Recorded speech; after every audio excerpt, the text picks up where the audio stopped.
In the last few lectures, we had looked at dimensional analysis for different kinds of transport problems.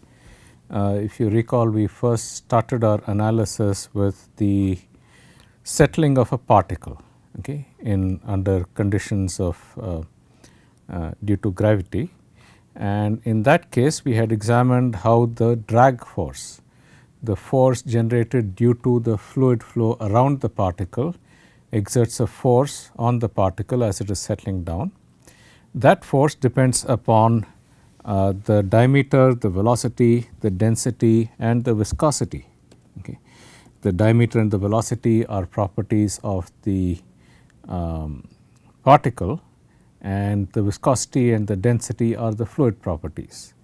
So, the drag force depends upon these, and we had used dimensional analysis to get one relationship between a scaled drag force.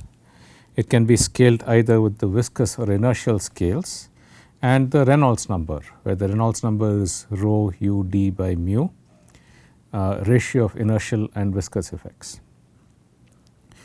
Then we had examined mass transfer from a particle due to a difference in concentration between the solute at the particle surface and the solute far from the particle. And in this case as well, we had done dimensional analysis. The analysis is carried out for the average flux, which is the flux per unit surface area of the particle, and the total transport rate can be determined from the ratio of the average the product of the average flux and the total surface area. And this depends upon the diffusion coefficient and the concentration difference across, because it is concentration difference that is driving the transport. But there could also be particle motion due to a relative velocity between the particle and the fluid. And here convective transport also plays a role, that is transport along the particle, along the fluid flow. And therefore, this flux could also depend upon the diameter of the particle, the velocity with which it moves, the density and the viscosity. Here we had used dimensional analysis and a little extra, that is, we had considered the solute mass and the total mass to be two different quantities, and expressed therefore, we had four dimensional dimensions amongst 7 dimensional parameters, resulting in 3 dimensionless groups. Dependent dimensionless group is the dimensionless flux, and there were 2 independent dimensionless groups: the Reynolds number, the ratio of inertia and viscosity, and what is called the Peclet number, which I had said was ratio of mass convection and mass diffusion. Heat transfer in a heat exchanger.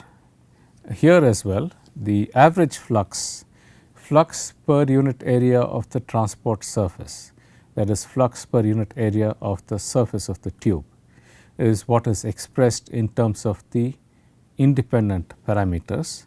In this case, we had 8 independent parameters. We had 2 lengths, the diameter and the length of the tube. The thermal properties were the temperature difference that is driving the flow, as well as the thermal conductivity and the specific heat. The fluid flow properties were the velocity, density, viscosity. So, those determine the dynamics of the fluid flow. So, equations were written for these. The dependent variable depends upon these independent quantities, and we had used dimensional analysis and something additional in order to find out these dimensionless groups. That additional was that heat energy and mechanical energy are 2 different things. Therefore, we had 1 dimension for heat energy in addition to mass, length, time and temperature, total 5, and 9 total dimensional parameters, and therefore, there are 4 dimensionless groups, one which is dependent, once again a scaled flux, scaled by the same dimension as the right hand side of Fourier's law of heat conduction. That is a function of 3 independent parameters. Ratio of length to diameter is 1, of course, that is dimensionless. In addition, we had the Reynolds number for the fluid flow and the Peclet number for heat conduction for transport of heat. It could be written either as the Peclet number or the Prandtl number. Okay. The Prandtl number is Cp mu by k and the Peclet number is rho velocity into the diameter into Cp by k. Okay. So, and we had also looked at the friction factor for flow for an internal flow within a pipe, and here the dimensionless group was the friction factor, which is the scaled shear stress exerted on the wall. In order to overcome this shear stress exerted by the wall on the fluid, you have to apply a pressure difference between the inlet and the outlet in order to counteract this shear stress, which is due to friction at the wall, which tends to slow the fluid down. This friction factor once again turned out to be a function of what is called the Reynolds number. Okay. So, in all of these, a common theme that I have been using is to discuss what I call ratio of convection and diffusion, or ratio of inertia and viscosity. So, let us try to get a more physical understanding of what this ratio actually physically means. Okay. So, convection and diffusion. Okay. Two mechanisms of transport. Convection is due to the fluid flow. Okay. As the fluid flows along, it will carry with it whatever is contained within that fluid. Okay. So, for example, as a wind blows, it will carry with it smoke, or pollen, or other such things, dust and so on. That is convection, transport along the fluid flow. Diffusion is due to the molecular velocity fluctuations in the absence of a net fluid flow. So, if you actually inject a drop of ink into water, for example, there is no fluid flow. However, that ink spreads, okay, and it spreads equally in all directions. Similarly, if you inject some perfume into the air, for example, and there is no fluid flow, then the perfume will spread, and that spread is due to diffusion. So, transport due to the molecular fluctuations is what is called diffusion. Diffusion is isotropic in the sense that it spreads equally in all directions, in contrast to convection, which is transport along the fluid flow. Okay. So, that is the fundamental difference between convection and diffusion. Okay. So, how do we calculate these? Okay. So, let us look at how do you calculate a convective flux.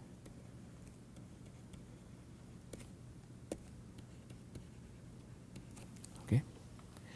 So, I told you that there is no convective flux at boundary surfaces, because there is no flow across a boundary if that boundary is impenetrable.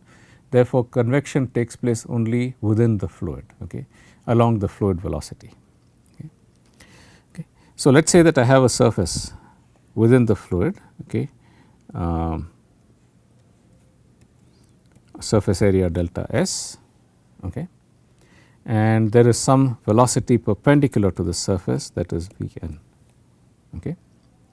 If I take a volume of fluid, okay, that is on the upstream side of this surface, okay, a volume of fluid of thickness, okay, okay, of some thickness on the upstream side of this surface. Okay. I will call this thickness as Vn times delta t. Okay. The normal velocity times a time interval is this thickness. Okay. So, all the fluid within this region Vn times delta t, that is upstream of this surface across which there is a fluid flow. If I wait a time delta t, then this entire region would have moved to the downstream side of the surface, or this volume would have moved across the surface. Okay. So, if I wait a time delta t, okay, and I consider the same surface delta S, the fluid will be on the downstream side of the surface. Okay. It would have moved to the downstream side of the surface, because velocity Vn is the velocity perpendicular to the surface, and if I wait a time delta t, then the fluid on the upstream side within a distance Vn times delta t would have moved to the downstream side of the surface. Okay. So, this is also Vn delta t. Okay. Now, what is the volume of this, okay, of this what is this volume of this element that was on the upstream side? Okay. That is equal to the surface area times the thickness, that is Vn delta t delta S. Okay. So, this volume of fluid has moved from the upstream side to the downstream side due to the velocity, okay, normal to the surface Vn. Okay. Of course, in general, for a general surface there could be a velocity in any direction. Okay. There could be a velocity in any direction. The velocity does not have to be only perpendicular to the surface. Okay. Any velocity can be resolved into components perpendicular to the surface and parallel to the surface. Okay. This Vn is only the component perpendicular to the surface, and it is only the velocity perpendicular to the surface that results in transport of material across the surface. The component of the velocity parallel to the surface does not result in transport across the surface, there is only transport along the surface. Therefore, we are considering the component of the velocity only perpendicular to the surface in this case. So, this is the volume of fluid that has moved from the upstream side to the downstream side. Okay. What is the mass of solute, for example, that has moved from the upstream side to the downstream side? Okay. Mass of solute is equal to the concentration times the volume. The mass that is transported in time delta t is the concentration times the volume. Okay. Therefore, the flux, which is the mass per area per time, okay, to get the flux, which is the mass per unit area per unit time, I have to divide this by delta t and delta S, and I get C times Vn. So, the flux across the surface is equal to the concentration. The flux of solute across the surface is equal to the concentration times the normal velocity. Okay. So, that is a convective flux. Okay. Rather than mass, I can consider any other quantity. Okay. I can consider heat, for example, I could consider momentum, for example. Okay. In all cases, the amount of quantity, okay,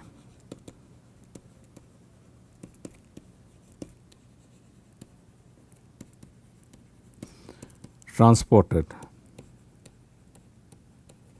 okay, is going to be equal to the volume, okay, Vn delta t delta S times the quantity per unit volume in that.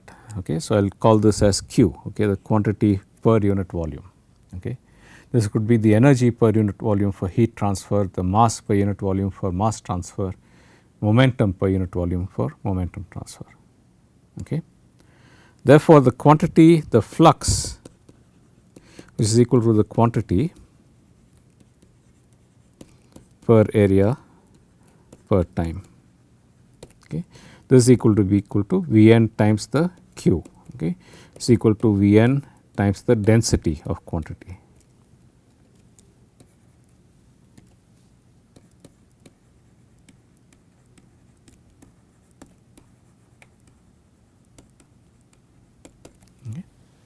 So, that is the convective flux across a surface. Okay.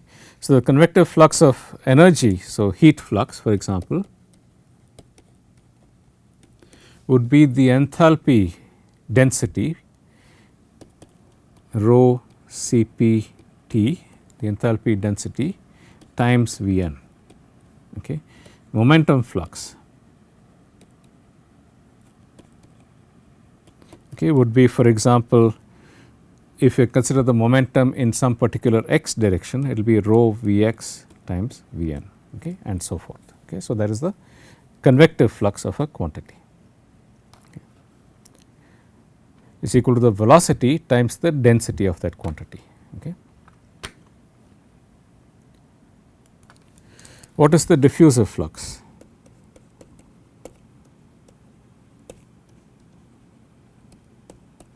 Okay.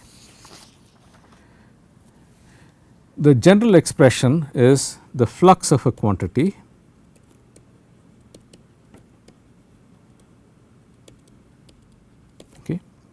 which is transport per area per time, okay, is equal to a diffusion coefficient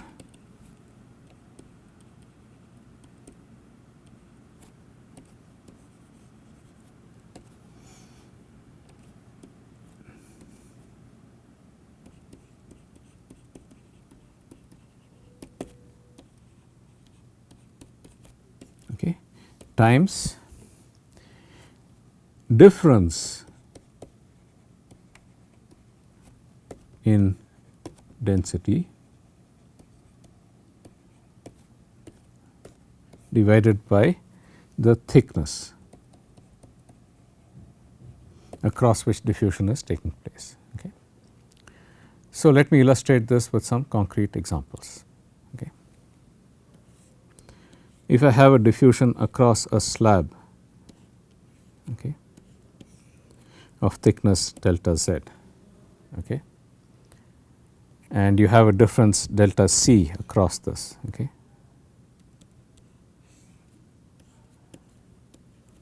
difference in concentration delta c across this, then the mass flux, okay, J, okay, in the z direction.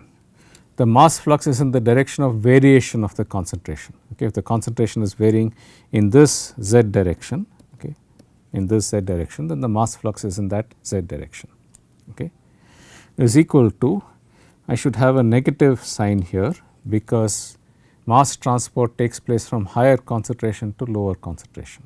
Okay. So, it is in the opposite direction of the difference in the concentration, okay, into the difference in density, difference in the mass density. The mass density is the concentration, okay, the mass density of the solute, okay, into delta C by delta Z, okay, where D is the diffusion coefficient for mass, okay, and this diffusion coefficient. So, the left side has dimensions of mass per unit length per unit time is equal to the dimension of diffusion coefficient times mass per unit volume. Density is the mass per unit volume divided by length, okay, and therefore, the diffusion coefficient has dimensions of L square T inverse. Okay. All diffusion coefficients have dimensions of L square T inverse, and we will see that. Okay. Similarly, for heat transfer, okay, if I have heat transfer due to a temperature difference across a slab of thickness delta z in the z direction, and I impose a temperature difference delta T between the two faces. Okay. You know that Fourier's law of heat conduction is that the flux in the z direction is equal to minus k delta T by delta z. Okay. If I were to express this in terms of this general, okay, expression, if I were to express this in terms of the general expression, I would have to have on the right hand side the density of energy. Okay. I would have to have on the right hand side the density of energy. Okay. What is the change in the energy density? Okay.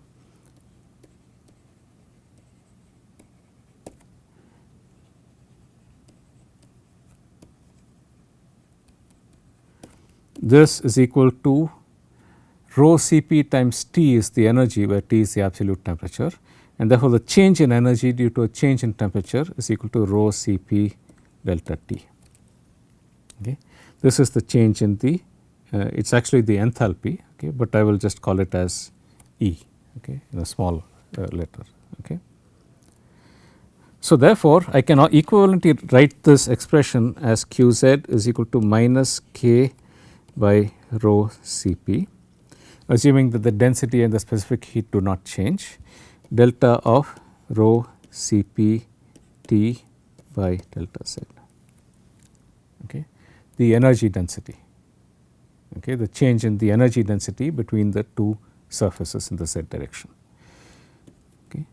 Minus K by rho Cp delta E by delta Z, where delta E is the thermal energy density. Expressed in this form, flux of a quantity thermal energy is equal to some coefficient times the change in the density of that energy divided by the distance. Okay. This coefficient has to have dimensions of length square per time. It has to be a diffusion coefficient for heat. Okay. And this is usually known by the symbol alpha, okay, thermal diffusivity.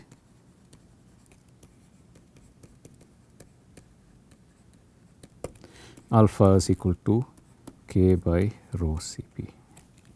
Okay, that is the thermal diffusion coefficient. Okay. When expressed in this general form, that the flux of a quantity transported across a surface per unit area per unit time, okay, that is the amount transported per unit area per unit time, is equal to minus our diffusion coefficient times the difference in density divided by thickness. Okay. When expressed in this form, I can write Qz is equal to minus alpha times the change in the thermal energy density divided by the thickness delta Z. Okay. A similar expression for momentum transfer. Okay.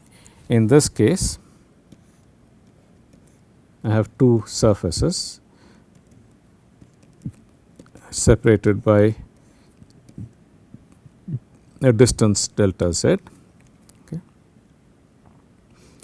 And one of these surfaces that is moving with a velocity delta V x compared to the other surface. In this particular case, I am taking x as the distance along the surface and z as the distance perpendicular to the surface. Okay. Newton's law of viscosity states that the shear stress tau xz, okay, the force per unit area in the x direction acting at a surface whose perpendicular is in the z direction, okay, is equal to mu times delta Vx by delta Z. Okay. Note that there is a positive sign by convention in this case. That is because the shear stress is actually the negative of the flux, as we will see later in the course. Okay. So, it is important to keep in mind that the shear stress is actually a negative of a flux, and therefore, you have a positive sign in this equation. Okay. Now, to express it in the general form that I had used at the beginning, flux of a quantity is equal to minus diffusion coefficient into the difference in density divided by the thickness. Flux of momentum, okay, shear stress is flux of momentum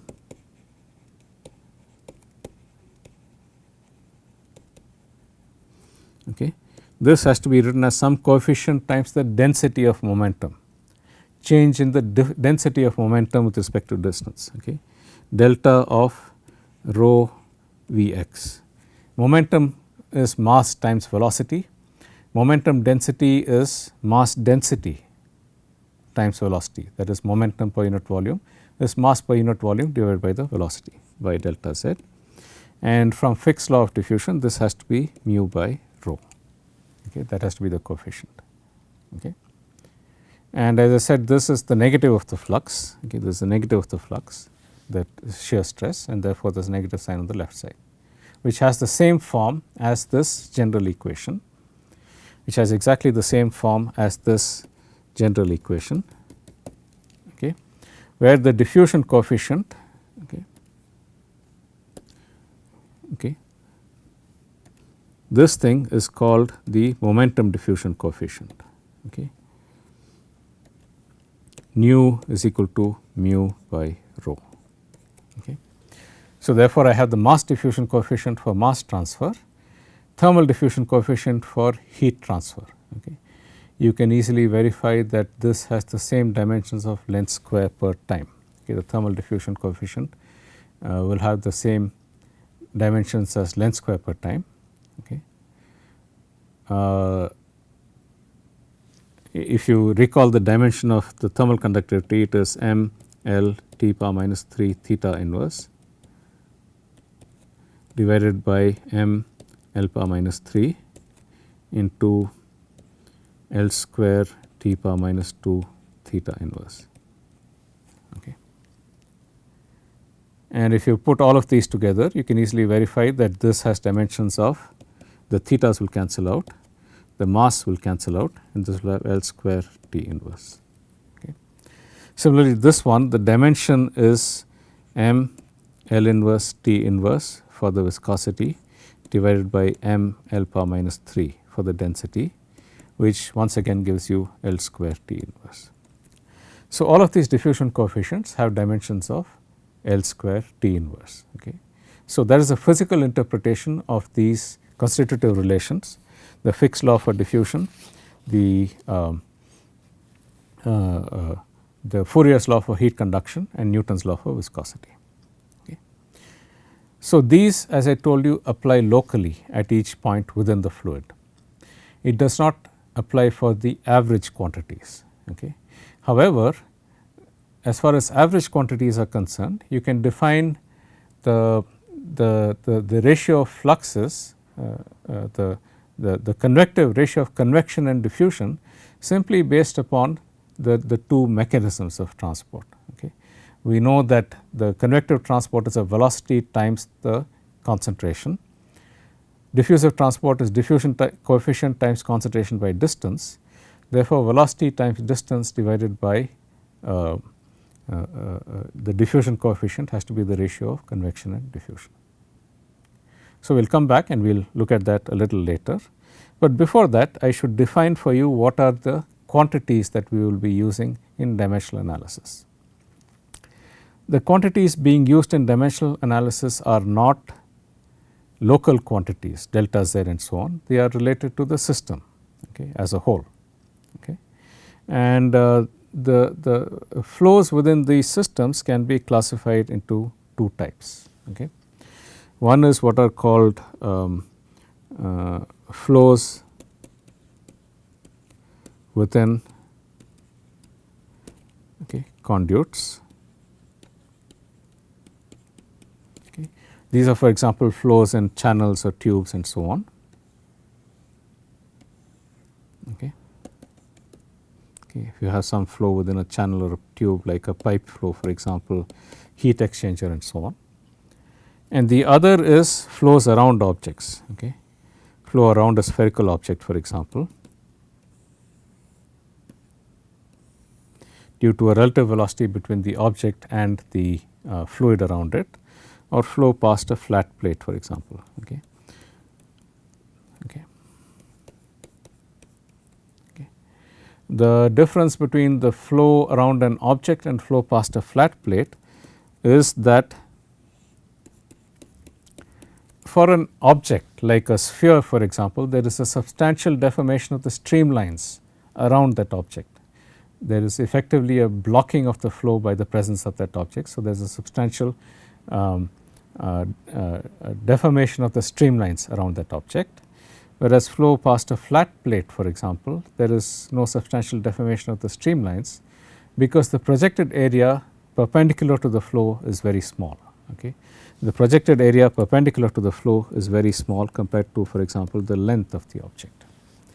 And therefore, you have different ways of non-dimensionalizing in the case of an object that has substantially blocking the flow, and an object like a plate which is not blocking the flow, but it is still slowing down the fluid close to the surface. Okay. And that could be transport from the surface to the fluid in both the flow through a pipe as well as the flow around objects. Okay. So, how do we define the characteristic length and the characteristic velocity in each of these cases? Because the pipe, for example, may have an irregular cross section, it may not be cylindrical. The object, the sphere, could be an irregular sphere, it need not be a spherical object, it can be some irregular shaped object. Okay.